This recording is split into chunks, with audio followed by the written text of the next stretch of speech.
Hi guys, in this video I will show you how to optimize a thumbnail. Okay, this is the image I'm going to use.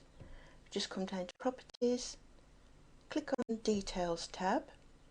Okay, first of all I'll just do the tags. I've already got my tags ready here. Copy, back into your image,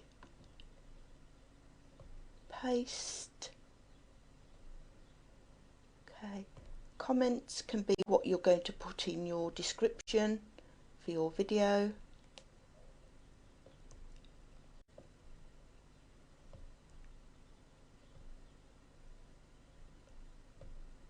Okay, into the comments box, title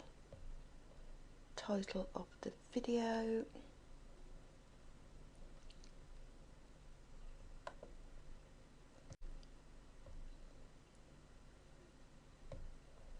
put your title,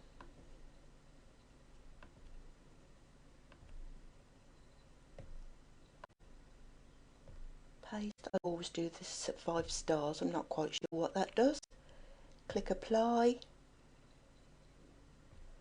click OK. That's your thumbnail optimized.